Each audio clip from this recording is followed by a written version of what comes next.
အောင်ပဲကိုကြွားတော့တော့တော့တော့တရားချစ်ခင်စိတ်ကောင်းဝင်ကြပြီကရယာနာနဝဝဲပြောတဲ့ဘောင်းတို့ခင်ဗျာဘုရားတော်ရှင်သူရဓမ္မပလပရိဘောတို့ကြွားရောက်ဖြစ်ပါလေဘုရားတော်ရှင်သူရဓမ္မသုံးပါအသုံးရတရဘုံနဲ့ငါးရာမြခံဆောက်ကြပြီလေဘုရားတော်ရှင်သူရဟောကြားမိဗဒါအောင်ပဲဘုရားကိုနာယူကြည့်လို့ရရအလားလာငါးပါးဥကျိန်မှာပါရှင်ရဲ့ဘုရားတော်ရှင်သူရ၏သီလကိုသမာဓိကိုတရားကိုလို့အာယုံပြု၍ဘုရားတော်ရှင်သူရအားဩကာသကရောကျိုးဖြင့်ညီညာပြရရှိခိုးကရောကြပါလို့တရားချစ်ခင်စိတ်ကောင်းဝင်ကြပြီကလျာဏနွယ်ဝင်လူတော်သည်အပေါင်းတို့ခင်ဗျာ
တရားတိဟုသောမြတ်ဆုံးယတနာတရားတိဟုသောမြတ်ဆုံးယတနာ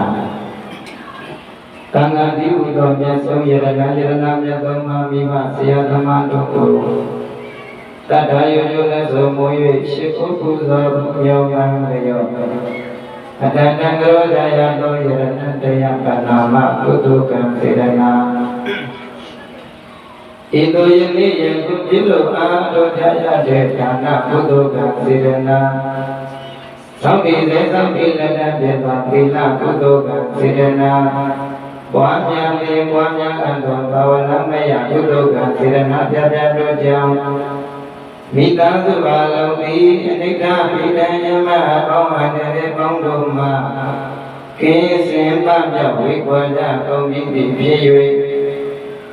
အဆုံးဘဝလောကလည်း၌အရိယသူတို့သည်တို့ပိအောင်စံပြောရဖြစ်တော်မူတဲ့အသင်္ခရတတံဤဒုက္ခဘဘောနိဗ္ဗာန်ဖြစ်ကိုလည်းရင်များဆိုစွာဖြင့်ရလွယ်ရောက်လွယ်မျက်မှောက်ပြုလွယ်နိုင်ကြသည့်ပုဂ္ဂိုလ်သူပုဂ္ဂိုလ်များဖြစ်ကြပါစေ။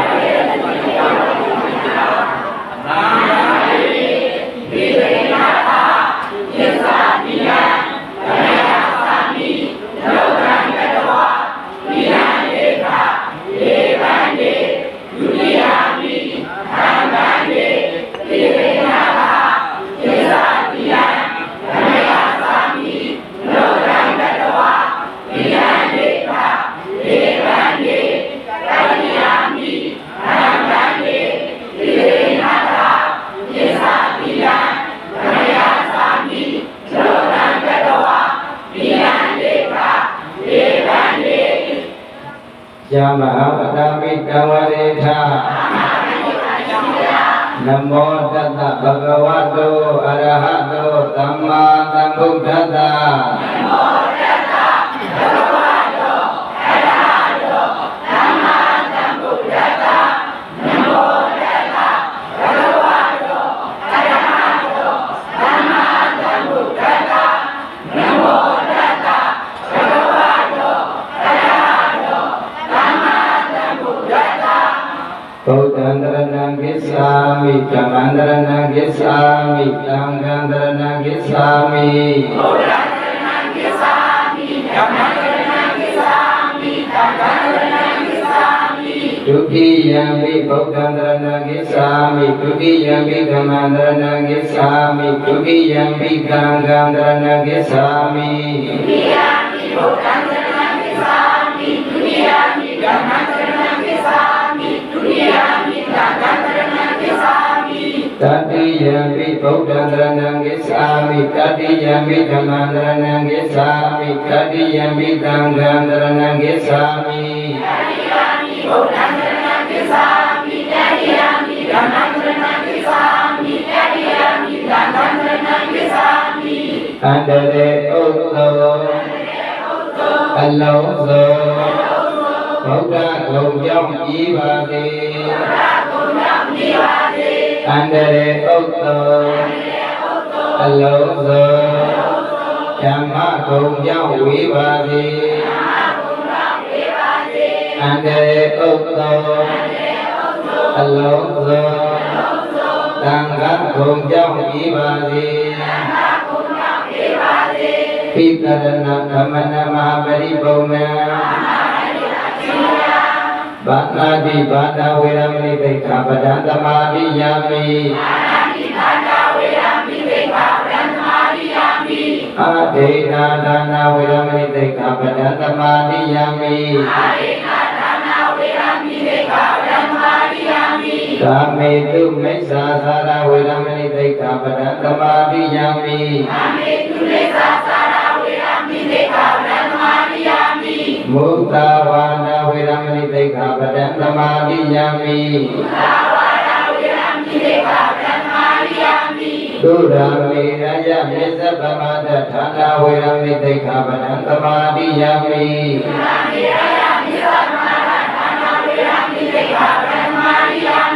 Long Song Yaswa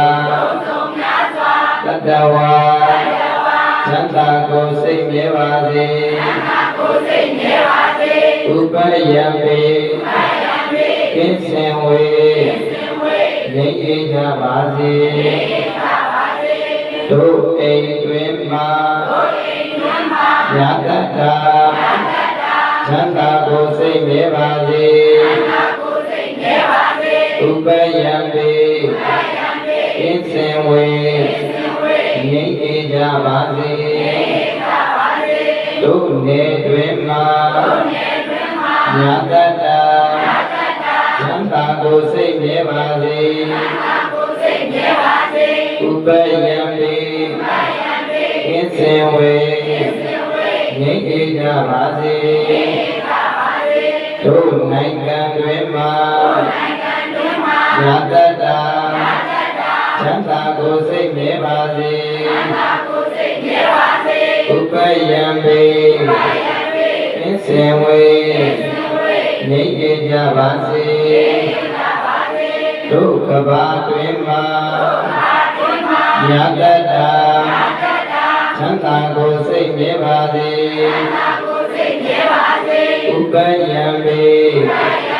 Kinsenwe Yeja Base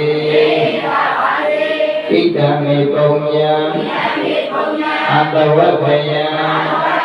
Wahahotu Itake Dila Nibbanata Visaya Hotu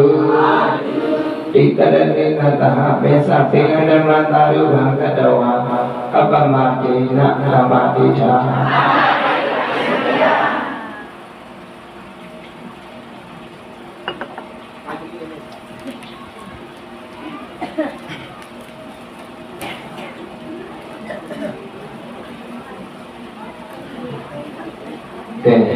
Tangan orang ini dia ikan biru dan atau capur nak kayak ini. Dalam orang terkiri atau maya selesai ni syukur. Lalu bawa orang terkiri tahun yang selesai ni konaku terpulang sendiri. Kerana nasi dia hilang atau nasi nak jaga tadi ni. Koi dai de ai ji jung jung ne ni psi to sa ja ji wa bo ba yo jong dai de na Aya dan dai atang na se maha pattham yukha pu lo bwe အောင်ပွဲအထိတ်အမှတ်နဲ့ညတရားသဖြင့်ကျင်းပပါလေဒါကြောင့်ဦးဇင်းတို့ကြီးပါအတွင်းမှာဦးဇင်းရဲ့ဆွေတော်မျိုးတော်တို့အတွက်ရွေးချယ်လာခဲ့တဲ့တရားကောင်းစဉ်ကအမြတ်လေးပါရအောင်กว่าတဲ့သိတဲ့ရပါတရားအမြတ်လေးပါရအောင်กว่าတဲ့ဒီတရားကိုဟောတဲ့မိမနာကြတဲ့ဒီမှာသရဏဂုံသုံးပါးကိုရှိခိုးကြည်ညိုပူဇော်ကြအောင်လို့ကဲအားလုံးလိုက်ဆိုလိုက်ပါဘုရားကိုလည်းစိတ်မှဆွေအမြဲကိုယ်ဝေမီတရားကိုလည်းစိတ်မှဆွေအမြဲကိုယ်ဝေမီသံဃာကိုလည်းစိတ်မှဆွေအမြဲကိုယ်ဝေမီဘုရားကိုယ်ဝေတကုကျွေအပေမကြချမ်းသာရာတရားကိုယ်ဝေပညာကျွေအပေမကြချမ်းသာရာသံဃာကိုယ်ဝေစည်းစိမ်ကျွေအပေမကြချမ်းသာရာဗုဒ္ဓလောကေသမုပ္ပါနောဣတယသဗ္ဗပါဠိနာဓမ္မောလောကေသမုပ္ပါနောဣတယသဗ္ဗပါဠိနာသံဃောလောကေသမုပ္ပါနောဣတယသဗ္ဗပါဠိနာဣတိနာသစ္စာဝစေနာသုတိတေဝန္တုသဗ္ဗတာလောကေလောကသုံးပွင့်ဘဝပြင်၌ဗုဒ္ဓသစ္စာလေးပါးမြတ်တရားကိုပိုင်ခြားတဲ့သိမြင်တော်မူသောဘုရားရှင်ကိုယ်တော်မြတ်ကြီးသည်သဗ္ဗပါဠိနံကတိညာစွာသတ္တဝါတို့၏ဣဒာယလောကုလောကီနလေးအကျိုးပွားတို့စီပင်ခြင်းသည်သမုပ္ပါနောဥဒေတော်ဆုံးတဏိဝန္တုဩတော်ဘဝတော်မူလာပါ၏လောကေလောကသုံးဘဝပြင်၌ဓမ္မမလေးရကိုလေးရနိဗ္ဗာန်ပရိယစေဝသောတရားတော်မြတ်သည်သဗ္ဗပါဠိနံကတိညာစွာသတ္တဝါတို့၏ဣဒာယလောကုလောကီနလေအကျိုးပွားတို့စီပင်ခြင်းသည်သမုပ္ပါနောဥဒေတော်ဆုံးတတေဝတ္တုဩတော်ဘဝတော်မူလာပါ၏လောကီလောကသုံးပွင့်ဘဝပြင်၌အနုတ္တရံအတုမရှိသောသုံးညခေတ္တကောင်းမှုမျိုးတို့၏စိုက်ကျိုးချေချာရလေရမြေကောင်းတစ်ဝဲပြည့်ပေထသောတံဃောသဗ္ဗတိပရဏတာအစလာတိကိုပြတ်သောဘုံတော်တို့နှင့်ပြည့်စုံတော်မူသောသံဃာတော်ပဲဆင်းမြတ်၏သဗ္ဗပါဠိနံကတိညာစွာသတ္တဝါတို့၏ဣတယလောကုလောကီနလေအကျိုးပွားတို့စေပင်ခြင်းသည်သမုပ္ပါနောဥဒေတော်ဆုံးတဏိဝန္တုဘောတော်ဘဝတော်မူလာပါ၏ဣတိနာသစ္စာဝစေနာဤသို့ဟုတ်မှန်ဘောတော်ပြန်၍ဟုတ်မှန်သောဧကတာသစ္စာစကားကြောင့်ဣတမကံတရားနာပရိသတ်ပေါင်းသူတော်ကောင်းတို့သည်ဒုက္ခိ96ဝိဘယဝေကွာတံရှင်ကျမ်းမာခြင်းချမ်းသာခြင်းနဲ့ပြည့်စုံကြကုန်၏ဟောတုမုတ်ချမသွေဖြစ်ကြပါစေကုန်သတည်း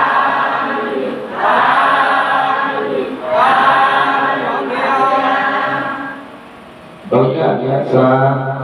သာသနာယဝနေသို့လင်းပါစေသာသနာကြီးညိုမိကူအားထားကြတဲ့တရားဓမ္မတွေကိုယ်စိတ်နှပါကျမ်းမှချမ်းသာကြပါစေလို့တောင်းဆုပြုရင်ယနေ့ဟောမယ့်တရားကဘာတရားလဲအမြတ်လေးပါရအောင်ကွာတဲ့ဦးဇင်းတို့ပြည့်တဲ့ချမ်းသာတဲ့လူတိုင်းကြနော်အဲ့တော့အမြတ်လေးပါရအောင်ကွာတဲ့ဘေကဝိယလောကကျတ္တတတမိတောလောကတမေဟောဒီတတ္တလောကကြီးထဲမှာနေကြတဲ့ခတမယလေးမှာရခဲ့တဲ့ဒီဘဝကြီးရလာတဲ့အခိုက်အတန့်လေးမှာကြုံခဲ့တဲ့သာသနာတော်ကြီးနဲ့ကြုံနေတဲ့အခိုက်အတန့်လေးမှာကုသိုလ်ကောင်းမှုတွေပြုလုပ်ပါသိတဲ့ကြီးပါလို့ရမယ်ကုသိုလ်ကောင်းမှုတွေလုပ်ရမယ်တဲ့ဦးဇင်းတို့ပြိဿကြုံခဲ့တဲ့သာသနာတော်ကြီးနဲ့ကြုံနေဘူးလားကြုံနေတယ်ဒီလိုကြုံတဲ့သာသနာတော်ကြီးနဲ့ကြုံလို့လည်းဒီလိုပဋ္ဌာန်းတရားတွေနာခွင့်ရလားဟုတ်ရဲ့လားဒီလိုပဋ္ဌာန်းဝဲတော်ဝဲဆိုတာဖြစ်ဖို့လိုရဲ့လားစီဝေဝဲထိုင်ကြတယ်စီဝေတွေထိုင်ပြီးတော့ငါတို့ဘယ်လိုပဋ္ဌာန်းဝဲဖြစ်မြောက်အောင်လုပ်ဆောင်မေးဆိုပြီးတော့မတိုင်မရဘူးလားတိုင်မရတယ်ပဋ္ဌာန်းတော်ဝဲဖြစ်ဖို့ဆိုလားအိမ်မက်အမခင်းရင်သောတရားဓမ္မတွေရှားရတယ်အချို့ပဲတရားဓမ္မတွေရှားရတယ်လွယ်ရဲ့လားမလွယ်ဘူးဒီလိုခေတ်ကာလကြီးထဲမှာဒီလိုဝဲပြီးလုံးနိုင်တာအင်မတန်မှဝမ်းသာစရာမကောင်းဘူးလားကောင်းပါဗျာဦးဇင်းတို့တရားဓမ္မတွေကလည်းအဖက်ဖက်ကဝိုင်းဝန်းကြတယ်သိပြီးတော့ဝမ်းသာစရာကောင်းတယ်ဒီလိုအခက်အခဲအကြတဲ့ဒီသားကနေပြီးတော့တို့ဒုက္ခရောကြောင်းတိုင်းမှာတော့အတ္တမစဲမှာပဋ္ဌာန်းဝိကြီးရုပ်ဖတ်မယ်ငါရဲ့တဲ့နဲ့ရုပ်ဖတ်မယ်တို့တက်နိုင်တဲ့ဘက်ကဝိုင်းကြမယ်အဲ့ဒီလိုစိတ်ကလေးတွေရှိတာအင်မတန်မှဝမ်းသာစရာကောင်းပါရဲ့မှန်ရဲ့လားဒါကြောင့်ဒီလိုကြုံခဲ့တဲ့သာသနာတော်ကြီးမှာကိုကသာသနာတော်မှာလူနာဖြစ်ရတာအင်မတန်မှအကျိုးကျေးဇူးများတယ်ပြည့်တဲ့ရဲ့မများဘူးလားမှန်ပါဗျာဒါကြောင့်လိုက်ဆိုလိုက်ပါဒါနဆိုတာသာယိခာမံစွာတူလာတယ်သီလဆိုတာဝိစေယမံစွာတူလာတယ်ဘာဝနာဆိုတာဖြီးပမာမံစွာတူလာတယ်ဘဝတကွေခဏတွေ့မမေ့ဌာနပြုရမယ်ဘဝတကွေခဏတွေ့မမေ့သီလဆောင်ရမယ်ဘဝတကွေခဏတွေ့မမေ့ဘာဝနာပွားရမယ်ဘေကဝေယလောမြတ်ဇနာစေတမိတုလောကသမေဝရိတတလောကကြီးရမနေနေကြတဲ့ခတမယလေးမှာဒါနဆိုတဲ့ရိက္ခာတို့ကိုစုဆောင်ပါပြိတ္တရေဒါနဆိုတဲ့ရိက္ခာတို့ကိုစုဆောင်ဖို့မလိုဘူးလားလိုပါဗျာပဋ္ဌာန်းဝေကြီးကိုအကြောင်းပြုပြီးတော့ဦးဇင်းတို့ဓမ္မတွေသံဃာတော်ရှင်သူမြတ်တွေကိုဝိတုမူတွေနဲ့ကပ်ခွင့်ရတယ်စွမ်းနေလည်းကပ်ခွင့်ရတယ်အချို့ဝဲတွေလည်းကပ်ခွင့်ရတယ်အပြောရည်တွေလည်းကပ်ခွင့်မရဘူးလားမှန်ပါဗျာညနေကျမ်းအခါမှာအသုတ်ရောကပ်ခွင့်မရဘူးလားမှန်ပါဗျာရတာဘောသပွဲပေါ်မှာပြည့်ရှမ်းနေတာပဲနော်တိတ်တရေဝတ်တာစရာမကောင်းလားဒီလိုစီစီလုံးလုံးညီညီညွတ်ညွတ်လုပ်နေတာလေးမြင်တော့သိပြီးတော့ဝတ်တာစရာကောင်းတယ်သာသနာတော်ကြီးမှာကြုံလုံးမှာဒီသာသနာတော်ကြီးကိုတူရန်ကထောက်ပံ့ခွင့်ရတာအိမ်မတန်မှဘုံကံကြီးမှလို့တိတ်တရေဘုံကံကြီးမှလို့ဘာကြီးမှလို့လဲ ဘုံကကြီးမားတဲ့ပုဂ္ဂိုလ်တွေကဒီသာသနာ့ဘက်မှာပူဇော်ခွင့်တူတန်းခွင့်ထောက်ပံ့ခွင့်ရကြတာသိပြီးတော့သတ်ရကောင်းတယ်ဘုရားတော်ပြိဿတဲ့ပထမကြီးရောက်ပြီဆိုရင်အာတတယောဝေယဝေသတွေလာပြီးတော့လောက်ကြတဲ့အခါကမှရှိတယ်။ဩဆရာတော်ဥဒိနာသာရကလည်းပြီးတော့ဒီပထမကြီးဖြစ်မြောက်အောင်ဆိုပြီးတော့လူအပင်မကစိတ်အပင်မကလောက်ဆောင်ရတယ်။မနေ့ညတော့ဆိုရင်ဒီစကားတစ်ပြတ်သွားတော့ဆရာတော်ဥဒိနာသာရကျင်းလို့ကိုမရဘူးခဏခဏပဲဖြတ်ဆုံးပြတ်သွားလိုက်ထားလာလိုက်ဖြတ်ဆုံးပြတ်သွားလိုက်ထားလာလိုက်သူ့မှာအာယုံဆိုင်နေရတာပြိတ္တလွယ်ရလားဦးဇင်းကတော့အာရဏုဆိုတော့သင်္ကန်းကောင်းပြီးချုပ်အိတ်နေလိုက်တာပဲသူကတော့ကျောင်းမှာအကြီးကဲဆိုတော့အာယုံမဆိုင်ရဘူးလားဆိုင်ရတာပေါ့သူမအာယုဆိုင်ရတာလားဆိုတော့မဟုတ်ဘူးကြီးစီတူမောင်ခောက်တဲ့တကာကြီးကလည်းဖြတ်ပြောတယ်ဟာဘာဖြစ်တာလဲငါဆိုပြီးတော့ထထပြီးတော့ကြည်နေရတာဟုတ်လားဟုတ်ပါပါဗျာအဲ့တော့ကြီးစီခောက်တဲ့တကာကြီးကလည်းကျေးဇူးတင်စရာအင်မတန်မှကောင်းပါလေဘာဖြစ်လို့လဲဆိုတော့ဦးဇင်းတို့ကတော့ကိုယ်အလေကြကိုယ်အလေပြီးရင်အိတ်တယ်လေသူတို့ကအိတ်လို့မရဘူးမိုးလင်းတဲ့အချိန်တပါးပြီးရင်တပါးထောင်းကိုခောက်ရတယ်တခါတည်းလေးဒီမှာကျင်းတာဆိုတော့လက်လို့တခါတည်းလေးဘာမှမသိလိုက်အဲ့တော့ဒီတခါကြီးကဦးဇင်းနေရကျင်းရလားဒီတခါကြီးတွေအိတ်လို့ရပါမလားမရပါဘူးသူတို့အိတ်လိုက်ရင်ရွတ်နေတဲ့ကိုယ်ကတဏှာကြီးမနာကြီးတော့ရွတ်ရမှာမင်းကတော့တခါကြီးတွေရဲ့အလွယ်လေးချစ်စရာကောင်းတဲ့ပုံတွေပြောပြရအောင်မယ်ကြီးစီကောက်တဲ့တကားကြီးရဲ့အလွယ်ကြီးပေါ့နောက်ညတနာရီလောက်ကြီးဖြစ်မှာရဲ့နိုင်ရလည်းပြည့်ပြီဆိုတော့ဒီနေ့ကြီးစီကောက်မယ်ကိုဦးဇင်းကလည်းဒီနေ့ပဋ္ဌာန်းရွတ်တော့အာရမဏပိစယေနပိစယောဟောနိုင်ကလည်းစိတ်တကားကြီးလည်းခောက်တော့မှထင်တယ်အဆိုပြီးတော့မျက်လုံးကလည်းလန့်ပြီးတော့ရှိုးရကြဘူးပြန်လည်းမောနေဘူးဟုတ်လားအဲ့ဒါတရားကြီးလည်းအချိန်စစ်ပြီးဆိုပြီးတော့ကြီးစီဒူကြီးကလည်းထုတ်ချလိုက်တာတော်တော်လုံးမကြီးဒုံးဆိုပြီးပါကြီးစီမကောက်ပြီးနဲ့တရားကြီးဥရှိရဲ့ဒုသွားခောက်ပြီးတာဘယ်တိုင်ရဲ့ဘယ်သူဒုသွားပြီးခောက်ပြီးတာတခါကြီးကဟိုနဲ့အိမ်ကြီးကဒူးလေးထောက်ပြီးတော့သူလည်းဗဒံတရားလေးနာရင်းနဲ့အမှတ်လေးနဲ့အိမ်ကြီးရဲ့ထဲမှာရဲ့တခါတယောက်ကကျေးဇူးဒုက္ခနဲ့ပြီးခေါက်တာတော့မင်းငါတို့ကအတော့ခောက်ပါဆိုနေပါပြိတ္တရဲ့သူအဘယ်လေးရဲ့ချစ်စရာမကောင်းတာချစ်စရာကောင်းတယ်အဲ့တော့ကျေးဇူးတူတဲ့တရားတွေကျေးဇူးတင်စရာအမတန်မှကောင်းပါလေဟုတ်ရဲ့လားအဘဘကနေအတုတ်တွေလူတိုင်းကြတဲ့တရားဓမ္မတွေသွန်သင်နေကြတဲ့တရားဓမ္မတွေဝေယဝိသလုပ်တဲ့တရားဓမ္မတွေကိုလည်းသိပြီးတော့ကျေးဇူးတင်စရာကောင်းတယ်ဒီလိုရရမှာဒီလိုကြောင်းမှာပထမဝိကြီးခြင်းမတဲ့ကာမငါတို့တိုက်တိုက်ဝန်းဝန်း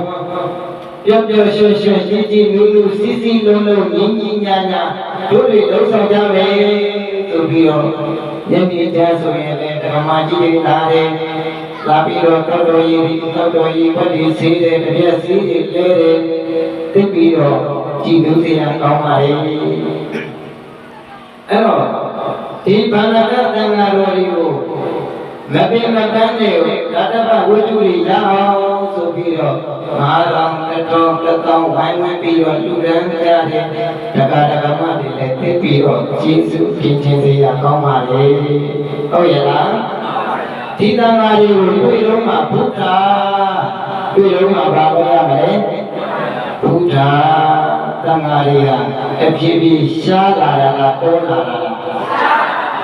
ရှားလာတယ်ဆိုရင်ပြည့်စုံတော်ပြည့်တဲ့တန်ဃာတွေကိုညံမြင်ကြတယ်လားမမြင်ကြတယ်လား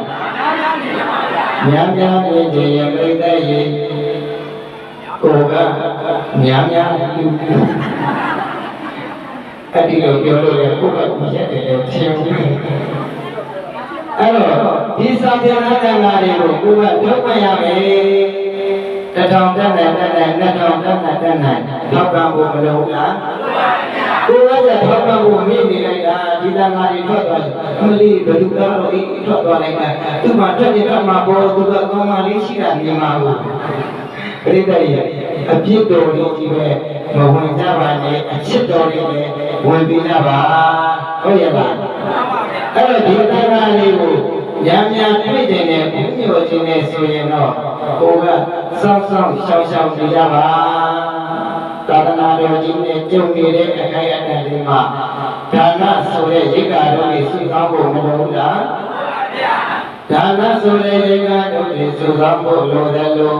သီလဆိုတဲ့ရိက္ခာတော်တွေစုဆောင်းဖို့မလိုဘူးလားသီလဆိုတဲ့ရိက္ခာတော်တွေစုဆောင်းဖို့လိုတယ်လို့တဲ့ဝိပဿနာဘာဝနာဆိုတဲ့ရိက္ခာတော်တွေစုဆောင်းဖို့မလိုဘူးလားကိုကငယ်ရည်ကြည်လာပါပြီအဲ့တော့နောက်လာကလေးတွေကိုသိတတ်အောင်ပြုတတ်အောင်ဘုန်းကြီးဟန်သာငါတွေနဲ့စကားပြောတတ်အောင်ကိုကသင်ကြားပေးရမှာမဟုတ်လားဟုတ်တယ်ဒါကြောင့်ကိုကမအိုးခင်မနာခင်မသိခင်မှာဒါနသီလဘာဝနာဆိုတဲ့ရိက္ခာတို့တွေစုဖို့မလိုလားလိုတယ်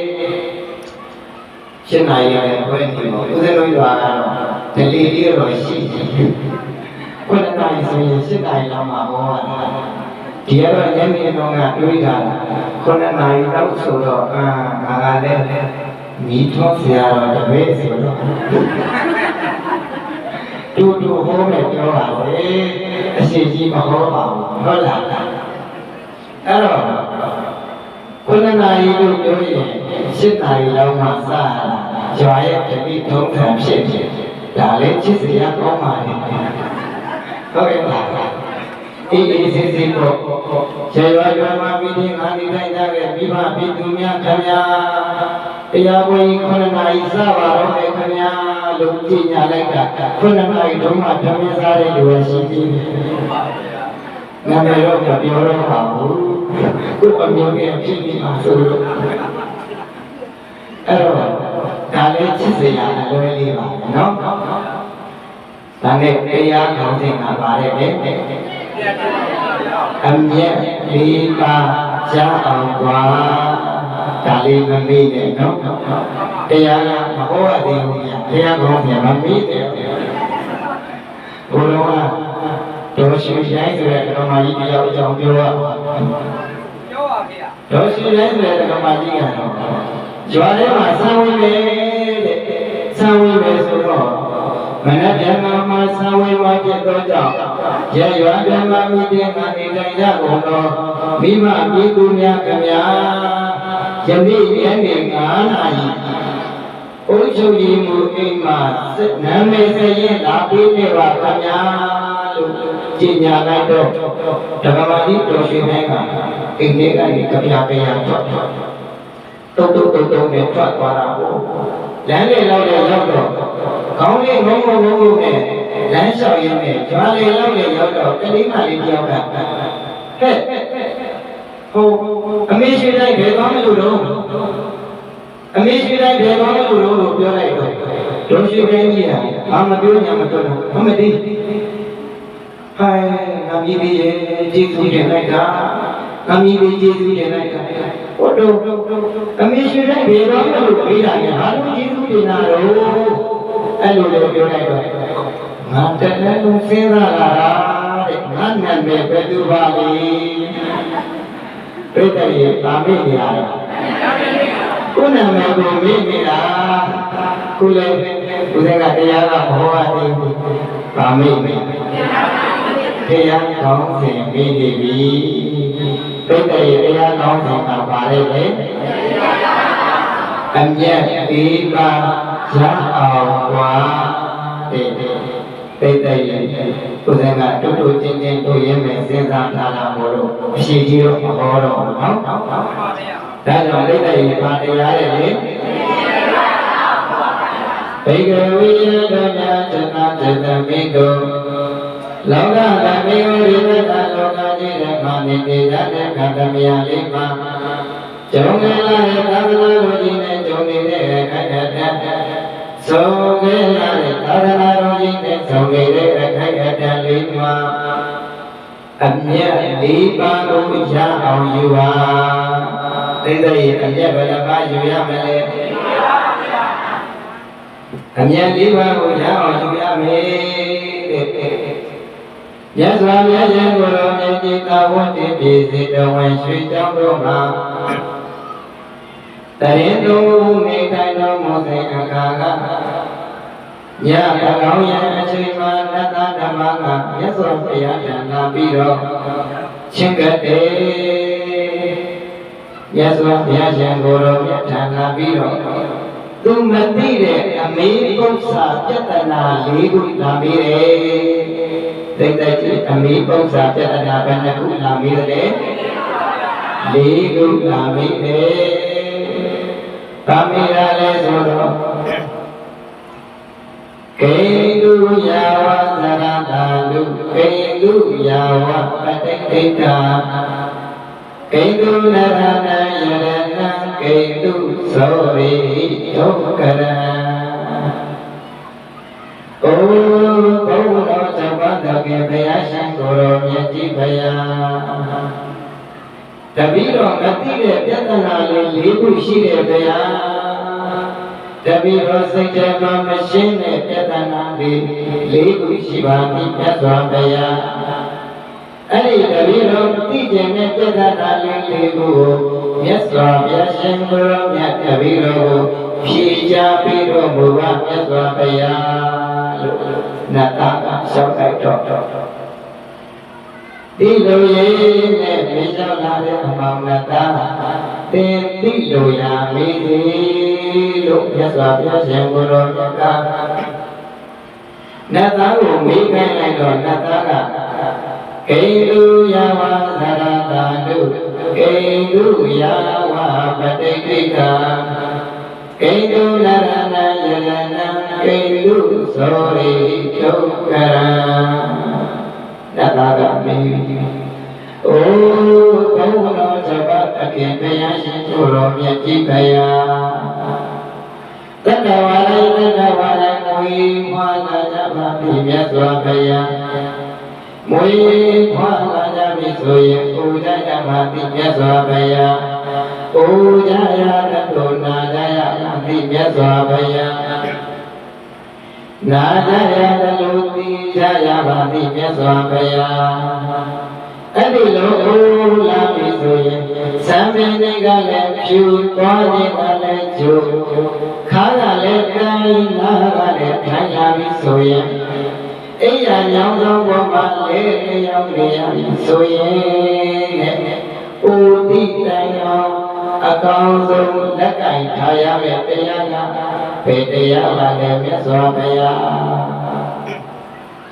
နတ်သားကမြတ်စွာဘုရားရှင်ကိုယ်တော်မြတ်ကိုမေးတာဘုန်းတော်ဒီမှာတော်ဘုန်းတော်မြတ်စွာဘုရားတဲ့တတ္တဝါတိုင်းဝိပွားလာကြပါလေမြတ်စွာဘုရားတဲ့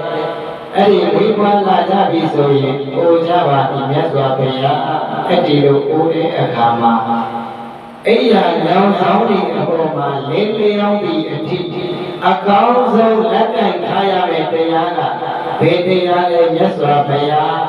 လို့ပြိဿရဲ့အတူအမေးနတ်သားကမေးလိုက်တော့ဒီလိုရင်းနဲ့ပြေလျှောက်လာတဲ့အမောင်နတ်သားတတ္တဝါယနတဝါယမိဘနာသဘာတိ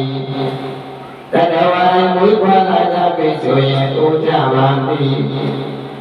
အိယံရောင်ဆောင်တဲ့ဘောမှာလေးလျောင်းဒီအတိဥပိတိုင်းအောင်အကောင်းဆုံးလက်ကင်ထားရမယ်တရားကတော့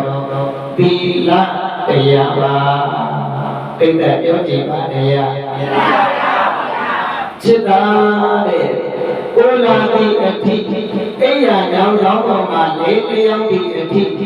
အကောင်းဆုံးလက်ကင်ထားရမယ်တရားကတော့သီလတရားတဲ့တိတ်တဲ့ကြည့်ပါတရား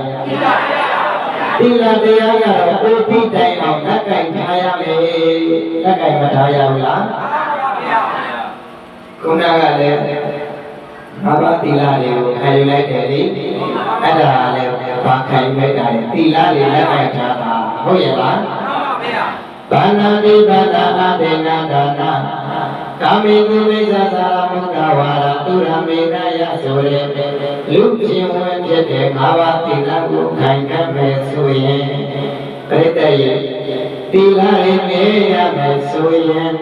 အန္တရာယ်ကြရောက်နိုင်ပါမလားဘေးဆိုရန်ဆိုအန္တရာယ်ဆိုဒီမှာကြရောက်နိုင်ပါမလားမကြရောက်ခြင်းဘာမြင်ရလဲသီလမြင်ရမယ်လေလူကျင်ဝင်ဖြစ်တဲ့၅ပါးသီလသူများအတ္တမတတ်တော့ဘူးဆိုရင်ချမ်းသာတာနေလို့မရပါလားရပါလားသူ့ဆံမခိုးတော့ဘူးဆိုရင်တဲ့ပြိတ္တရဲ့ခုတရားနာလာရင်တော့အိမ်တရားတွေပြိတ်เสียလိုသေးလားသူ့အိမ်ရာတွေမမတော့ဘူးဆိုရင်ချမ်းသာပါလားမချမ်းသာဘူးလား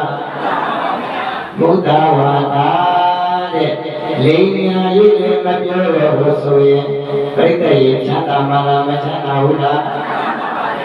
အခုတော့လိမ်နေကြတာလားမလိမ်နေကြတာလားအောက်ကလည်းအထက်ကိုမလိမ်ဘူးလား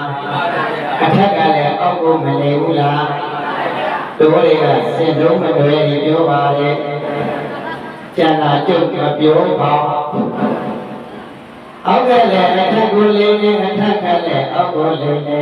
အလေးအများတွေနဲ့ရှင်သာနေကြတယ်ပြိတ္တရဲ့လိမ်ညာနေရင်ဆင်းရဲမှာလားမဆင်းရဲဘူးလားဆင်းရဲမှာပေါ့သူရန်သူရိအရာတွေကိုမတောက်ကြတော့ဘူးဆိုရင်ပြိတ္တရဲ့ချမ်းသာမှာလားမချမ်းသာဘူးလားချမ်းသာမှာကိုကိုနေကရွာရဲသွားတော့ဒကာကြီးတယောက်ကိုဒကာကြီးဦးဇင်းတို့ဘုရားရောအကြောင်းတိုင်းမှာပထမဝိကျင်းကနေဒကာကြီးပထမတရားလာနာပါဦးလားလို့ပြေးလိုက်တော့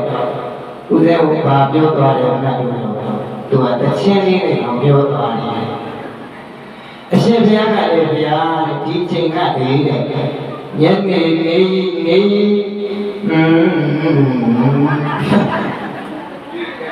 ညနေဆောင်ပြန်တော့ဘာလို့လူညာလို့ဘာလို့ညာလို့အကြောင်းရမသိဘူးတကားကငါတချင်းနာဆိုကြတာဘာလို့လဲမသိဘာလို့လူညာလို့ပါဒါနဲ့ဆိုရှေ့ဆက်သွားလိုက်တော့ကိုယ်ကအိမ်မှာလန့်ကျင်လိုက်တာမိကွက်တွေထုံးပြီးဝိုင်းခွဲအလေကောင်ကဘူးကြီးထောက်ဟောသူပြောတဲ့ဘာလို့ညာလို့ဒါပြိတ္တရဲ့ဒုလာတို့ရဲ့အယက်ရေးစားခြင်းမတောက်ကြတော့ဘူးဆိုရင်ပြိတ္တရဲ့ချမ်းသာပါလားမချမ်းသာဘူးလားဒါကြောင့်လူချင်းဝဲအခြေခံလူချင်းဝဲအာမတိနာကိုရင်းကြမယ်ဆိုရင်တဲ့ဦးဇင်းတို့ပြိတ္တတွေဘေးဆိုရန်ဆိုခံတယ်ဆိုရင်ကကင်းလွတ်ပါလေတိလာတွေထိဖို့မလိုဘူးလားဦးဇင်းတို့ပြိတ္တတွေနေမြင်ရပြောက်တဲ့ခေတ်ကြီးဟုတ်ရဲ့လားဘုရားလောကမလေးလေးလောက်တော်လိုက်တာမကြားဘူးတဲ့အကြားတွေကြားရတယ်မကြုံဘူးတဲ့အရာတွေကြုံရတယ်မမြင်ဘူးတဲ့အရာတွေမမြင်အောင်များမြင်ရဦးဇင်းတို့ကလည်းမာကြီးကတော့ဘုံရဲ့အဲ့တဲ့ဒီကြည့်မှာပေါ့ဦးဇင်းကတော့စကိုင်းမှာမလေးလောက်တော်စကိုင်းမှာနေတယ်အဲ့တော့ကံကောင်းကြတော့ဦးဇင်းကလည်းတကယ်ချင်းတယောက်ကကိုယ်အတတ်ပေါက်လို့ဆိုပြီးတော့ဆေးရုံကိုလူနာသွားမေးတာအဲ့ဒီလူနာကလည်းကံကောင်းကြတာကလေးမလုပ်ခင်နိုင်ဝတ်အလိုတော့မှဆေးရုံကဆင်းပေးလိုက်တယ်သူဆင်းပေးလိုက်တော့အဲ့ဒီဆရာဝန်ဆင်းပေးလိုက်တော့ဦးဇင်းတို့ကလည်းပြန်လာလို့ရတော့ကျောင်းရောက်တာမှမကြသေးဘူးနိုင်ဝဲတော့လည်းနေတော့လှုပ်လိုက်တယ်ကလေးရာကျောင်းတော်ကြီးတွင်တက်ပြီးတော့နှိမ့်လိုက်တယ်အဲ့ဒီချိန်တော့ဘသူမှတတိမရတော့ဘုရားဒီဘက်ကုန် ရှင်းလူကြီးတွေကပြောတယ်ဟိုကလေးလောက်ရထွက်တဲ့ပြင်းနဲ့ဟက်ကလေးလမ်းမလျှောက်နဲ့ထွက်တဲ့ပြင်းနဲ့ဆိုသူကလည်းထွက်တယ်မပြီးဘူးအဲ့တော့အဆောက်အဦကလည်းပြုံမကြလို့ကံကောင်းသွားတယ်အဲ့တော့ရှိနေတော့အခိုက်အတန့်လေးမှာကုသိုလ်ကောင်းမှုတွေပြုလုပ်ဖို့မလိုလားလိုတယ်ကလေးပြီးမှပါသွားတာအဲ့ဒီဆေးရုံကြီးကလည်းတချမ်းပါသွားတယ်ဦးဇင်းတို့ကအဲ့ဒီဆရာဝန်ကဆေးမပေးလိုက်ဘူးဆိုရင်သိတာတော့အဲ့ဒီထဲပါသွားနိုင်တယ်ပေါ့နော်အဲ့တော့ဦးဇင်းစာဝန်တက်တဲ့စီတော်တရားစာသင်တိုင်းဆိုတာရှိတယ်အဲ့ဒီစာသင်တိုင်းကစัจ जा ဘောဓိ၃ပါးနဲ့တန်ခါ၈ပါး17ပါးတော့တိုက်ပေါ်တိုက်သုံးတဲ့တိုင်ပြကြသွားတယ်စိတ်မကောင်းစရာလေဟုတ်ရဲ့လား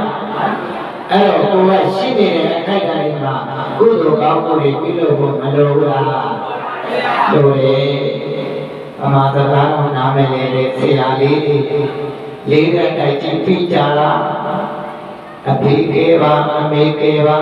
ကေကြပါအောင်လို့အော်နေတဲ့အတ္တနဲ့အခုချိန်ကြီးနားရမထွက်ပါဘူး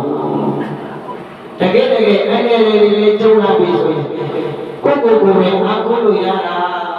ဘယ်သူမှအားကိုးလို့မရဘူးငလေးကြီးတုပ်ပြီးတော့အဲ့ဒီလေးသက်ဆောက်အောင်ကအဲ့ဒီလေးသက်ကကြီးအောက်ကနေအော်နေတဲ့အတန်ကြီးအပေါ်ကကဲမဲပြီးတဲ့တရားမှမရှိဘူးဒီကနေအော်နေတဲ့လူတော့ရှိတယ်ဆင်အားလေးတရားတပည့်တော်တို့လာပါပြီတရားတပည့်တော်တို့ကိုနေပါပြီတရားရောက်တော့မှာပါဘုရားအာသင်ထားပါဘုရားဒီလိုလားအာသင်စကားကြီးပြောနေရတာတကယ်ကုသိုလ်ရရလားအလုံးမှာဒုက္ခရောက်နေတာလေ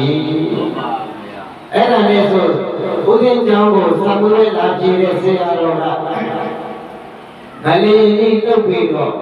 အရေးတကြီး900ဝင်ခိုင်းလိုက်တယ်အဲ့တော့တရားတရားကိုစတင်နဲ့လိုက်ဖို့ခိုင်းရတယ်တမျိုးလုံး900ကျန်တစ်ဆိုင်မှမရှိဘူးကံကောင်းရင်တော့အဆိုင်တွေ့တော့တရားကြီးဦးဇင်း900လေးရချင်လို့900လေးဆောင်းခမ်းမှာဦးဇင်းရေဘယ်လိုမှတော့မအောင်နေနဲ့တပည့်တော်မိသားစု4ယောက်ရှိတာဗျာတပည့်တော်အဖေရဲ့အမေရဲ့အမရဲ့မိမရဲ့တိုက်ကြီးပြီးကြသွားတယ်ကိုရတဲ့ကဝမ်းနေစွာပြောနေတယ်ဟုတ်ရဲ့လားသူကဝမ်းနေမှပြောနေပြီလေဘယ်တော့မှလည်းအခုကြီးတောင်းလို့မရတော့ကိုရတိုင်းပြီးမှပက်လက်ကလေးတိုင်းကြီးနဲ့ထိုင်ပြီးတော့အရက်တွေတောင်းနေတာပြည့်တဲ့ရဲ့ဘယ်သူမှအာကိုလို့မရဘူးအာကိုလို့ရတာကကုသိုလ်နဲ့အကုသိုလ်တွေရှိတယ်ပြည့်တဲ့ရဲ့ဘာနဲ့ပါဦးဇင်းတို့ပြည့်တဲ့အဲ့ဒီလိုအဲ့ဒီဆိုတွေကမကြရောက်ခြင်းဘူးဆိုရင်ပြည့်တဲ့ရဲ့ကုသိုလ်ကောင်းမှုတွေပြုလုပ်ဖို့မလိုဘူးလားသီလတွေစောင့်သိဖို့မလိုဘူးလားသီလတွေမြဲဖို့လိုပါတယ်ဒါကြောင့်မြတ်စွာဘုရားရှင်ကိုယ်တော်မြတ်ကိုနာမကမေးလိုက်တာဘုရားကြောင့်ဘာဘုရားဘုရားရှင်ကိုယ်တော်မြတ်ကြည်ဖရာအိုတိတရားအကောင်းဆုံးကကိုင်းထားရမယ်တရားကဘယ်တရားပါလဲမြတ်စွာဘုရားဆိုတော့မြတ်စွာဘုရားကအိုတိတရားကောင်းတဲ့တရားကဘယ်တရားလို့ပြောလိုက်တယ်တိလာတရားလို့ပြောလိုက်တယ်ဒါနဲ့ဆိုနတ်သားကနောက်တော့မေဝကိုထပ်ပြီးတော့မေးတယ်။အိုးဘုရားသမတကံဘုရားရှင်ကိုယ်တော်မြတ်ကြည်ဘုရားတတဝါရိတတဝါရနှလုံးကန္တအစင်မှာအမြဲတည်းဖြစ်ပေါ်လို့နေရင်အကောင်းဆုံးတရားကဘယ်တရားပါလဲမြတ်စွာဘုရားဘုရားသမတကံဘုရားရှင်ကိုယ်တော်မြတ်ကြည်ဘုရားတပည့်တော်တို့ရဲ့တတ္တဝါနဲ့နှလုံးသတ္တအစင်မှာအမြဲတမ်းဖြစ်ပေါ်လို့နေရင်အကောင်းဆုံးတရားကဘေးတရားနဲ့မြတ်စွာဘုရားလို့ပြောလိုက်တော့ဒီလိုရင်းနဲ့မြှောက်လာတဲ့သမောင်နာတာ သတ္တဝါတိုင်းသတ္တဝါတိုင်းနှလုံးခန္ဓာအစင်မှာအမြဲတည်းဖြစ်ပေါ်လုံးနေရင်အကောင်းဆုံးတရားကတော့တတ္ထာတရားပရိသေယပါတရားတတ္ထာတရားကတော့နှလုံးသားမှာအမြဲတမ်းတည်ရှိနေရင်အကောင်းဆုံးပဲဦးဇင်းတို့ပြည့်တဲ့ဘုရားကိုမယုံဘူးလားဘုရားကိုယုံတယ်လို့တရားကိုလည်းမယုံကြည်ဘူးလားတရားကိုယုံကြည်တယ်လို့သံဃာကိုလည်းယုံကြည်ရတယ်ဘုရားကိုလည်းယုံတရားကိုလည်းယုံသံဃာကိုလည်းယုံအကုသိုလ်လုပ်ရင်အကုသိုလ်အကျိုးပေးမယ်ဆိုတာကိုယုံကုသိုလ်လုပ်ရင်ကုသိုလ်အကျိုးပေးမယ်ဆိုတာကိုယုံအဲ့ဒီလိုကံကံကြီးအကျိုးကိုယုံကြည်ခြင်းဆိုတဲ့တတ္ထာတရားကတော့နှလုံးသားမှာတည်ရှိခြင်းအကောင်းဆုံးပဲချက်တာပြိတ္တကြီးတတ္ထာတရားကနှလုံးသားမှာတည်ရှိခြင်းမကောင်းဘူးလားဘုရားတို့ပြိတ္တကြီးဘုရားကိုယုံကြည်လို့ဘုရားကိုကိုးကွယ်တာပေါ့ဘုရားကိုကိုးကွယ်တယ်လို့တရားကိုလည်းကိုးကွယ်တယ်ဘုရားတရားကိုယုံကြည်လို့သံဃာကိုလည်းယုံကြည်လို့သံဃာတော်တွေကိုလည်းမကိုးကွယ်ဘူးလားကိုးကွယ်တယ်ဒါကြောင့်နှလုံးသားမှာအမြဲတမ်းတည်ရှိနေရင်အကောင်းဆုံးတရားကဘာတရားလဲလဲတတ္တတရား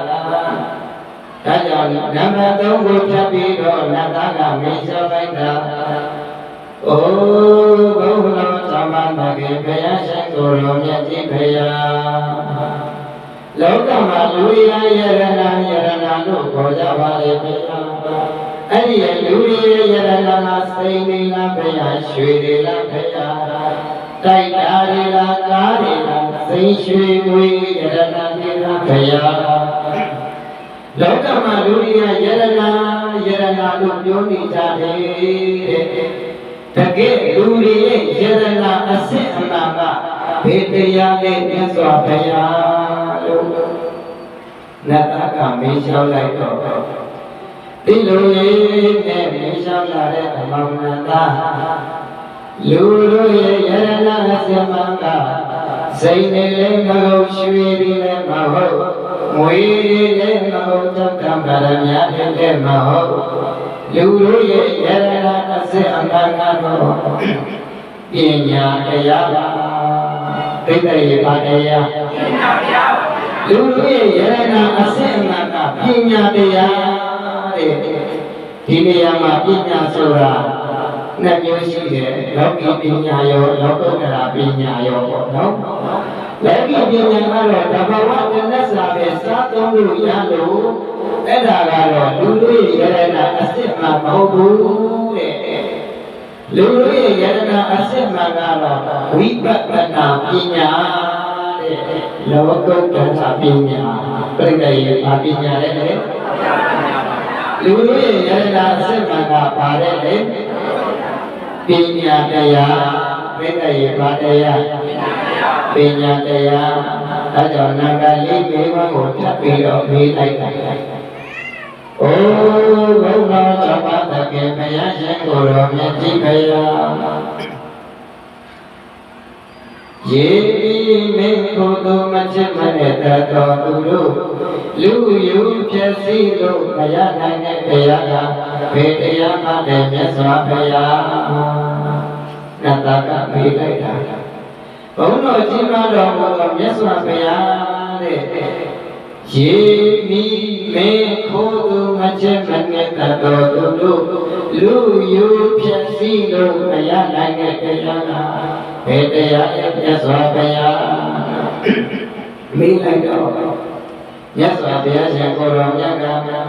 ဒီလိုရေးနဲ့မိတ်ဆောက်လာတဲ့အမောင်နန္ဒယေမိမေကိုယ်သူမချစ်မနဲ့တတော်သူတို့လူယူဖြစ်စီလို့မရနိုင်တဲ့တရားကတော့ကုသိုလ်တရားသိတဲ့ရပါတရားအရေးနဲ့တော့အဲ့ဆိုရင်အတ္တကကက်ကက်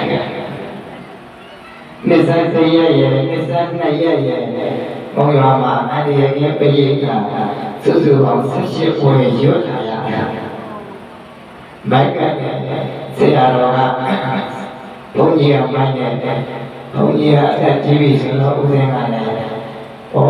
ကိုဘုန်းကြီးပေါ်နေမောနေမှာဆိုလို့ဆိုပြီးတော့ဘေးကနေပိတ်တော်နေတိုင်းအခုတော့ကတ်တယ်ဒါကအဲ့တော့နေ့ရက်ပေါင်းဆက်ဆက်ပွဲရုပ်ပြရတယ်မောင်တော်ဆရာတော်ဆိုရင်တော့ဆက်ဆက်ပွဲပဲကမလို့မိခင်နှစ်နာရီအောက်ဆိုရင်စပြီးတော့သင်္ကန်းယုံပြုထွက်ပြီးည7 နာရီလောက်မှပြန်ရောက်တယ်ဘုန်းကြီးကလည်းပေါင်းကြီးနဲ့ဟောတာတော့ဗျာအာရပါဘေးရဲ့ခြေတော်တွေကိုကျင့်ရုပ်ကိုယ်စလုံးတဲ့တွေကျင့်နေပြီသူကရှိရှိဟောမလို့ပဲခမကြီးဒီကကြီးလာလာကောင်းကြတယ်9 နာရီထုတ်တော့မယ်အဲ့တော့တခါကြီးတွေကတော့ပြောတယ်ရှင်ဘုရားတရားတူလာဟောပါဗျာဘုရားတွေကဆိုရင်လည်းတရားကဟောရတယ်သင်္ကန်းယုံလာရှိတယ်ရှင်ဘုရားတရားတူဟောတော့ဒီလိုလိုချဲချင်းဇာတိဝိရုကလည်းဦးလိုက်တာပြိတ္တိတရားရှင်းခိုင်းတာလားတူခိုင်းတာဒုက္ခနဲ့စဉ်းစားနေတာငရောဝဲအကက်ခံပြီးချောင်းဆိုးပြီးပြန်ပြေးပြီအဲ့တော့ရေပြီးပင်ခိုးသူမချစ်မနစ်တတ်တော်သူတို့လူယူဖြစ်စည်းလို့မရနိုင်တဲ့တရားကပြိတ္တပါတရားကုသိုလ်တရားပထမဘုအကြောင်းပြုပြီးတော့ကုသိုလ်ကောင်းမှုတွေပြုလုပ်လိုက်တယ်အဲ့ဒီကုသိုလ်ကောင်းမှုတွေကရေကလည်းဖြစ်စည်းလို့မရနိုင်ဘူးမီးကလည်းဖြစ်စည်းလို့မရနိုင်ဘူးနောက်ဆုံးမင်းကလည်းဖြစ်စည်းလို့ရနိုင်လားကုသိုလ်တရားတော့ဖြစ်စည်းလို့မရဘူးကျန်တာတွေတော့ရတယ်ရကြတာလည်းရပါဒီထဲကကုသိုလ်တရားတွေဖြစ်စည်းလို့မရဘူးဆိုတာတော့ကိုယ်စိတ်ထဲမှာသိထားဖို့မလိုဘူးလားဟဲ့တို့အိမ်တွေဖြစ်စည်းနေဖြစ်စည်းအားလုံးလုပ်ထားတဲ့ကုသိုလ်တွေတော့ဖြစ်စည်းလို့မရဘူးဟဲ့ပြီးတော့မာနကြီးလို့မရလားမာနကြီးအခွဲသားနဲ့မေးပြလိုက်စမ်းပါရှင်တဲ့မှာဘာလို့ရှိကုသိုလ်တွေရှိနေတာပြောပြတဲ့ဘာလို့ရှိကြလဲကုသိုလ်တရားတွေရှိနေတဲ့ပြိတ္တရဲ့ကြောက်ဖို့လိုရလားကိုယ်ကဘာလို့ရှိနေလို့လဲအဲ့ဒီကုသိုလ်တွေကဒီလိုကြီးဖြစ်စည်းလို့မရပါဘူးအကောင်းဆုံးလက်နဲ့တင်နဲ့လာပြီးတော့ဖြစ်စည်းလို့လည်းမရဘူးဒါကြောင့်သာသနာတော်ဒီသာသနာတော်ကြီးနဲ့ကြုံနေတဲ့အခက်အခဲတွေမှာကုသိုလ်ကောင်းမှုတွေပြုလုပ်ဖို့မလိုဘူးလားသူပထမဝင်ကြီးကပထမဝင်ကြီးကျင်းပါပြီဆိုရင်ပထမတရားနာဖို့လည်းပြင်းမနေကြနဲ့ပြိတ္တရေပထမတရားနာတဲ့လူနဲ့အိမ်မှာနေတဲ့လူတွေအများအိမ်ကများတာဟောအခုတရားလာတဲ့လူနဲ့အိမ်မှာနေတဲ့လူတွေအများရှင်ဘုရားတရားတော်နာကျင်လိုက်တာဒါပေမဲ့အင်းကစိတ်မချဘူးဘုရားကလေးကတစ်ဖက်ရှိသေးတယ်ဟုတ်ရဲ့လားအဲ့ဒီကမ္မုရိယတန်ရုံးစဉ်တွေကြောင့်ဒုက္ခသစ္စာတွေကြုံရတာဟုတ်ရဲ့လားဒီခန္ဓာ၅ပါးကြီးကိုကမ္မုရိယတွေကအနှွေမဲ့ကောင်းပြီးဖြစ်နေလို့ဒုက္ခသစ္စာတွေမရကြရလားရနေရလားရနေလားဥရရတယ်ဒုက္ခနာရတယ်ဒုက္ခသိရတယ်ဒုက္ခပိဋကရဲ့ဥဒ္ဒနဝိဒဦးခြင်းမလားမဦးခြင်းလို့ကိုအသက်60ကျော်နေမှန်ကြီးထောင်းကြီးငါ့ကိုကတော့ချောတာတော့အကြောင်းမှမရှိကိုယ်ကဘယ်ဘယ်ရရတားရထင်တော့မယ်ဟုတ်ရဲ့လားပိဋကရဲ့မအိုရမနာရမတင်ရဖြစ်တဲ့နိဗ္ဗာန်ကိုစွတောင်းပြီးတော့ကုသိုလ်ကောင်းမှုတွေပြုလုပ်ဖို့မလိုလားလိုတယ်ဒါကြောင့်လိုက်ဆိုလိုက်ပါကြံကြံဖန်ဖန်ကုသိုလ်ကရရန်ပြုလို့ရမည်ကုသိုလ်ရှိမှနတ်တွေကမဆာကြလိမ့်မည် ကုသိုလ်ဆိုတာသံသဘာဝမှာစိုက်ကျိုးယူမှရနိုင်သည်ဘေကဝေလောကသတ္တသတ္တမိတောလောကသမေဝရိတ္တလောကကြီးရမနေတိဇာတေခတမယလေးပါကျောင်းငယ်လာတဲ့သာသနာတော်ကြီးနဲ့ပြုနေတဲ့ခိုင်ရတဲ့ဆုံးငယ်လာတဲ့သာသနာတော်ကြီးနဲ့ဆိုနေတဲ့ခိုင်ရတဲ့လေးမှာကြံကြံဖန်ဖန်ကုသိုလ်ကံရရပြုရမည်ကုသိုလ်ကောင်းမှုတွေကတော့ကြံကြံဖန်ဖန်ပြုလုပ်ဖို့မလိုဘူးလားလိုတယ်အိမ်မှာနေရင်းနဲ့ဘုရားတော်ကြီးနေတာကုသိုလ်လုပ်တာမဟုတ်လားကြံကြံဖန်ဖန်လုပ်ဖို့မလိုဘူးလားလိုတယ်အိမ်မှာနေဘုရားတော်ကြီးနေတဲ့ကိုရကလို့ဘုရားဆွမ်းတော်တွေလည်းကပ်လို့ရပါတယ်ဘုရားရောကြောင်းလိုက်လာပြီးတော့ပဋ္ဌာန်းတရားတွေနာလို့မရဘူးလားမရပါဘူးဗျာနှစ်စဉ်ကျင့်ပအောင်ကျင့်ပနိုင်အောင်ကောင်းကောင်းမွန်မွန်ချောချောမွေ့မွေ့အစဉ်ပြေပြေကျင့်ပနိုင်အောင်ဥစဉ်တို့တရားဓမ္မတွေအားထုတ်ဖို့မလိုဘူးလားလိုပါဗျာလိုတယ်ဒီပဋ္ဌာန်းဝေကြီးကျင့်ပလို့ဒီလိုဓမ္မတွေကျွမ်းလာလို့ရတာဘုရားဆိုရင်ရန်ကုန်နေတဲ့ဥစဉ်နဲ့ဒီဥလန်းနဲ့နေပြည်တော်နဲ့မန္တလေးနဲ့မောင်ရွာနဲ့အဲ့ဒီဥစဉ်တွေတရားဓမ္မတွေလိုက်ပြီးတော့အဲ့ဒီမျိုးတွေကိုလိုက်ပြီးပြုလို့ရတာလား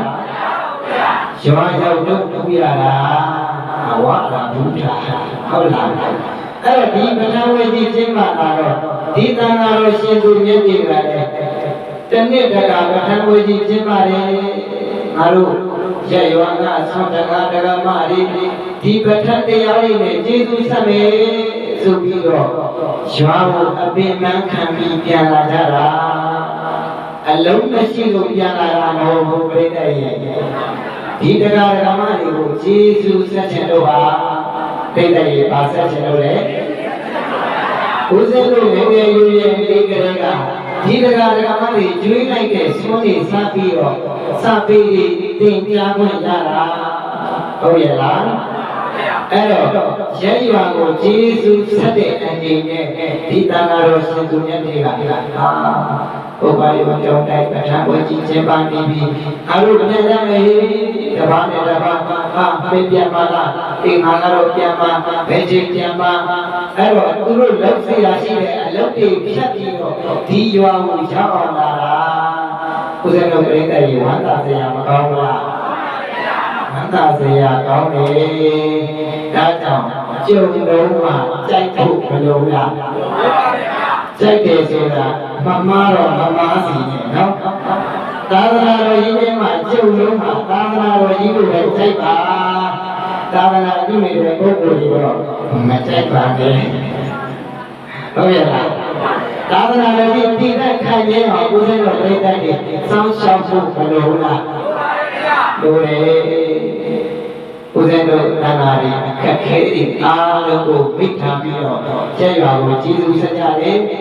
ကျဲရွာကဓမ္မတွေကလည်းအခက်ခဲတွေအားလုံးကိုမိထားပြီးတော့ဒီပဋ္ဌာန်းဝေကြီးဖြစ်မြောက်အောင်ဆိုပြီးတော့အားထုတ်ကြတယ်ဝိုင်းဝန်းကြတယ်သိပြီးတော့ပီတိဖြစ်စေရမကောင်းလားဒါကြောင့်ကျမ်းကျမ်းဗဗံကုသိုလ်ကံရရန်ပြုဖို့ပြုရမည်ကုသိုလ်ရှိမှနတ်တွေကမဆာကြလိမ့်မည်ကုသိုလ်ဆိုတာသံဃာပမစိုက်ပြုယူမှရနိုင်သည်ကုသိုလ်ရှိတဲ့ပုဂ္ဂိုလ်တွေကနတ်တွေကစောင့်ရှောက်တယ်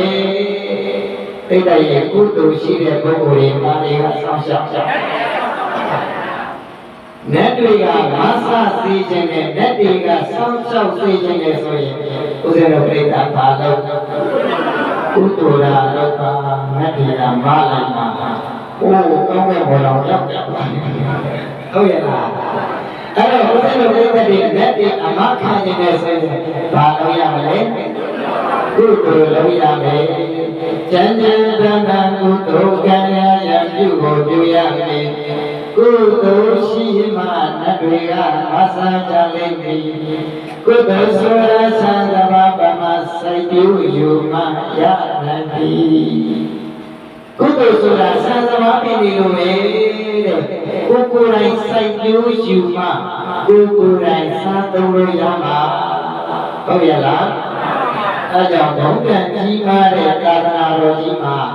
ဘုံကံရှိတဲ့ပုဂ္ဂိုလ်တွေကတူရမ်းခွင့်ရတယ်။ဒါကြောင့်အားလုံးလိုက်ဆိုလိုက်ပါဘုံကံကြီးမားမြတ်ဖရာဤသာပါတဲ့သာသနာကြီးမားဘုံကံရှိသူမှန်လူရန်ကြုံတဲ့သာသနာဘုံကံနဲ့ပါပုဂ္ဂိုလ်များလူတန်းနိုင်ဝတ်မရပါပိဋကရေဘုံကံကြီးမားတဲ့ပုဂ္ဂိုလ်တွေကဒီသာသနာတော်ကြီးကိုလူရန်ဝတ်ပူဇော်ဝတ်ထောက်ခံဝတ်ရကြပါလေဘုံကံနဲ့ပါတဲ့ပုဂ္ဂိုလ်တွေတော့ဒီသာသနာတော်ကြီးနဲ့ကျုံလီတော့မှာပူဇော်ဝတ်လူရန်ဝတ်ထောက်ခံဝတ်မရကြဘူးဦးဇင်းတို့ပြိတ္တကဘုံကံရှိတဲ့ပုဂ္ဂိုလ်တွေဘုံရှိတဲ့ပုဂ္ဂိုလ်တွေပြိတ္တရေပါရှိတဲ့ပုဂ္ဂိုလ်တွေဘုံရှိတဲ့ပုဂ္ဂိုလ်တွေဒါကြောင့်အမြတ်ဘဏ္ဍပါရအောင်ပွားရမယ်အမြတ်ဒီမှာပွားရမယ်နံပါတ်1အမြတ်တစ်ပါးကပါလေသီလတရားဥတိတရားအကောင်းဆုံးလက်ကမ်းရမယ်တရားကပြိတ္တရေပါတရားသီလတရားနှလုံးသားမှာအမြဲတည်းတည်ရှိနေရင်အကောင်းဆုံးတရားကပါတရားရဲ့သစ္စာတရားနောက်တော့လူရဲ့ပညာလို့ခေါ်ပါတဲ့ဘုရားလူရဲ့ယရနာလူလူရဲ့ယရနာအစစ်အမှန်ကပါတရားရဲ့ပညာတရားနောက်နံပါတ်4ကတော့ရေပြီးမြင်ခိုးသူမချစ်မနဲ့တော်တို့လူယူပြစီလို့မရနိုင်တဲ့တရားကပြိတ္တိဘာတရားကုသိုလ်တရားဒါကြောင့်သီလတရားပညာကောင်းမှုဤလေးခုပြုမှုမအိုပါနဲ့ပြိတ္တိရဲ့အမြတ်ဘဏ္ဍပါပွားရမယ်ဒါကြောင့်ပုဗ္ဗယောကြောင့်လည်းအတွင်းမှာအတ္တမစိတ်မှာပဏ္ဏယောဂကုသိုလ်ပွဲမှာကုသိုလ်အနေနဲ့ဆရာသမားတွေရဲ့ကျေးဇူးကြရွာရမိဘရဲ့ကျေးဇူးဒိုက်ကမှာပေါက်တို့ရဲ့ကျေးဇူးကိုတရားနဲ့ကျေးဇူးဆက်ခွင့်ရတာအမတမဝန္တာပါလေပြိတ္တရေဝန္တာဘူးလားဘုရားတော်ကရကမတွေကလည်းဝန္တာပေးပါတော့နော်ဘုရားပေါ်လာပြောတာဒီတို့အခက်ရင်လည်းနားလည်ဖွင့်လို့ပြီးပါတော့နော်ဒါကြောင့်အမြတ်ဘဏ္ဍပါပွားရတယ်ဒီပါပွားရတယ်ဒါကြောင့်ဒီကြောတွင်မှာအရှိတောင်းဆရာတော်အောင်ချမ်းသာကျောင်းဆရာတော်ပုဗ္ဗယောကျောင်းဆရာတော်တရားပြကျောင်းတိုင်းဆရာတော်ဆိုတောင်းပြီးကျောင်းတိုင်းဆရာတော်တို့ကိုဥထိတ်မှာပတ်ဆက်ပါလေဥစဉ်အနေနဲ့ဒီလိုကျေးဇူးဆက်ခွင့်ရတာအမတမဝန္တာပါလေကျောင်းမှာဥစဉ်ကအငယ်ဆုံးလေးဆိုတော့အမှားပိုင်ခွင့်လို့ပေါ့နော်ဟုတ်ရလားအဲ့တော့အဲ့ဒီအမြတ်လေးပါးကိုရအောင်ပွားနိုင်ကြပါစေလို့တောင်းဆိုပြုရင်အချိန်ကလည်းစီပြီးဖြစ်တော့ကြောင့်ဒီနေရာမှာပဲဒီကုန်းကပ္ပအဆုံးသတ်ကြအောင်ဆိုသာဓုံနှလုံးပြုပြောင်းဖို့သူတော်ကောင်းတို့ဓမ္မရိယသဖြင့်စိတ်ကောင်းဝင်ကြပါလေပြင်သူတို့စဉ်ပြိတ္တအပေါင်းတို့သည်ဣမန္တရာဒီတဏှိဒီကုယနေယကုဟောပါပြလိုက်ပါလေအမြတ်လေးပါးရအောင်ပွားဆိုတဲ့တရားဒေသနာတော်ကိုခဏတိကဏဝစိတ်ကမမတဆောင်တာရအောင်မိတိဖြစ်၍ ဒါနဲ့လိုဝဲပစ္စည်းအဆူဆူတို့ကိုဒေထအရာဘွေပြုဣတလုံးနဲ့ပိတ်လို့နိုင်ကြပါစေကုန်သတည်းသီလနာရှိပါဘုရားစတဲ့သီလတရားတွေကိုဘဂေရမတုမပမညုချောင်းဒိဋ္ဌိဆောင်ရှောင်းနိုင်ကြပါစေကုန်သတည်းဘာဝတဝိပဿနာဘာဝနာအလုပ်ကိုဘာဝိတမဘကိုပေါ့နိဗ္ဗာန်ရောက်သည့်ဘဝနိဗ္ဗာန်ရောက်သည့်ကာလတရားကောင်းစွာမသွေကျိုးစားပွားများအထောက်ခံကြပါစေကုန်သတည်း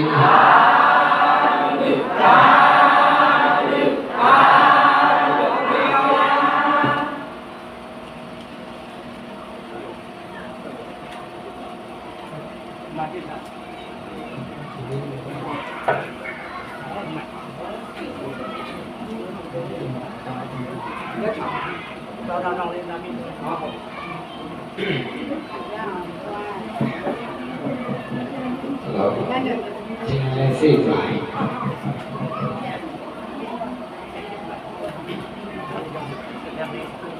ဆရာတော်ရှင်ကြီးများရှင်နေ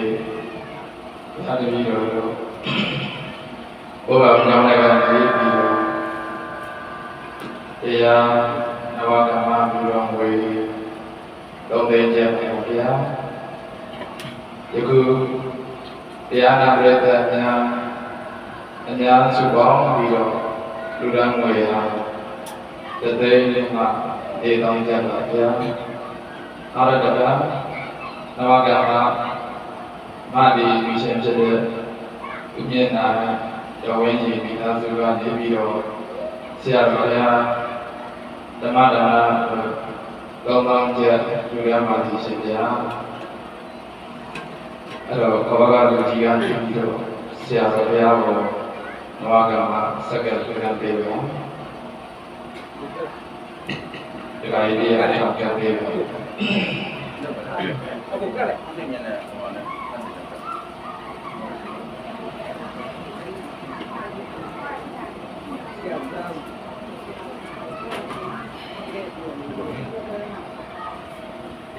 အားလုံးပဲဆိုကြဣတံမေပုံညာဣတံမေပုံညာဘောဓိညာနတ္တဘောဓိညာနတ္တဣတံမေပုံညာဣတံမေပုံညာနိဗ္ဗာနတ္တနိဗ္ဗာနတ္တပစ္စယောပစ္စယောဟောတုဟောတုကာကာကာရောကဲကြံရတဲ့ရှင်ဖြစ်တဲ့အဝကမတိလူရှင်ဖြစ်တဲ့ဥမြတ်နာကျော်ဝင်းကြီးမိသားစုကနေပြီးတော့ဆရာတော်ဘုရားကိုနဝကမစက္ကန့်ပြန်ပေးပါ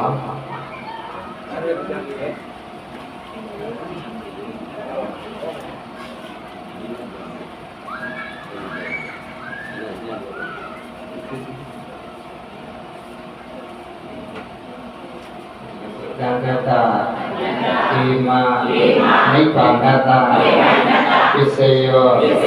ဟောတု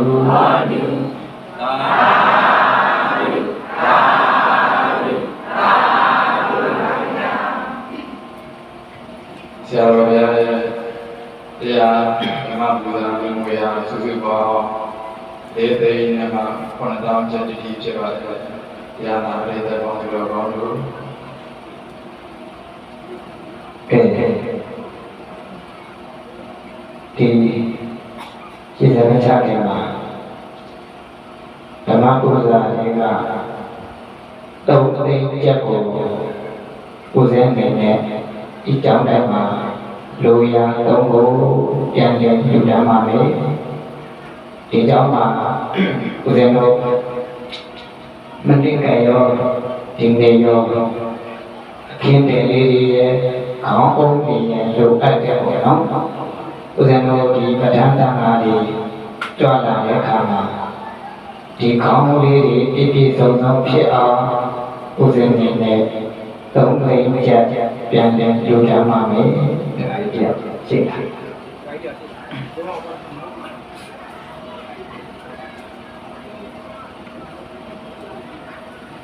ကဲပြန်တာပြိတ္တပေါင်းတို့တော်ကောင်းတို့သာဓုခေါ်ပြကြပါသာဓုသာဓုသာဓု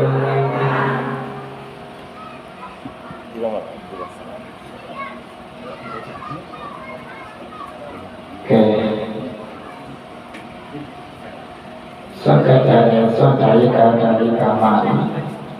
အချို့ဝဲဒါယကဒါယကမပြောရင်ဒါယကဒါယကမဝေယဝိသပြောကြတဲ့ကုသိုလ်တွေအများပေါင်းစုပြီးတော့ကျမ်းကြတဲ့ဓမ္မပူဇာကုသိုလ်တွေရောပဋ္ဌာန်းယူကြတဲ့ပဋ္ဌာန်းကုသိုလ်တွေရောလူဓမ္မအစွတ်စွတ်အားလုံးတို့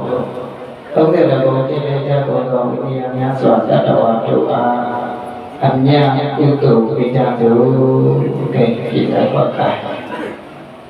ပဲအားလုံးလည်းဆုံးကြအရှင်ဘုရားဘုရားတပည့်တော်မတို့သည်ကံကို၎င်းကံဤအကျိုးကို၎င်းယုံကြည်ပါ၏အရှင်ဘုရား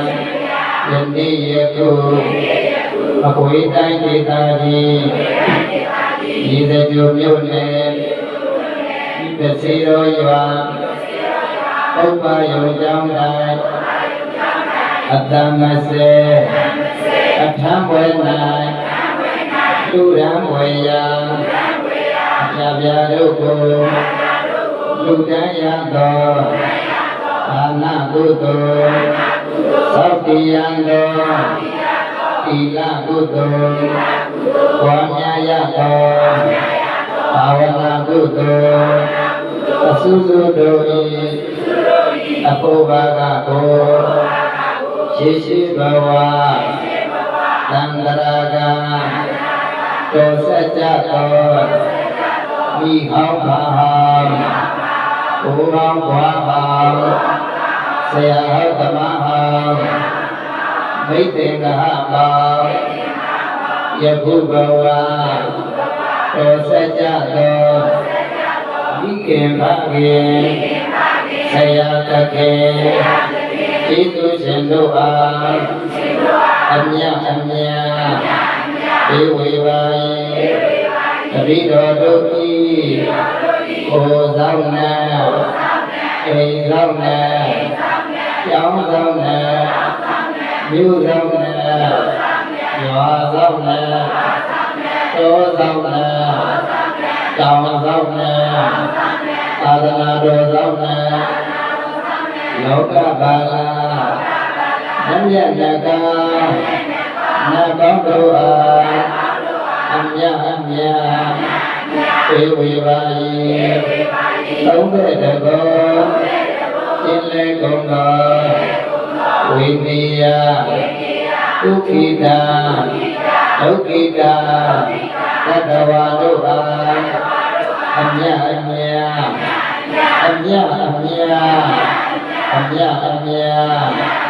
ဧဝေပါအမြတ်ရကြ၍ကိုယ်စိတ်နှပြကျမ်းမာချမ်းသာဝမ်းသာကြသည်ဖြစ်ကြပါစေသောအာလု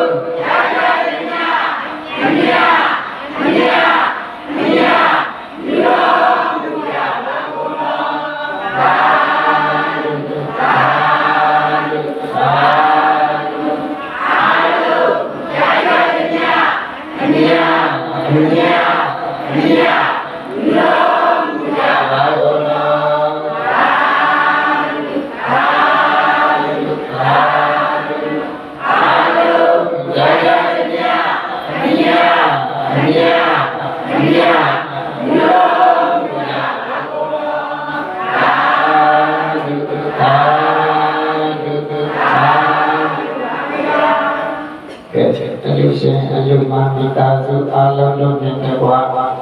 တရားနာပရိသတ်ပေါင်းတို့ကောင်းတို့စိတ်ချမ်းသာကိုယ်ချမ်းသာဘေးကင်းရန်กว่าသာသနာပြုနိုင်ကြသောမိသားစုများဖြစ်ကြပါစေ။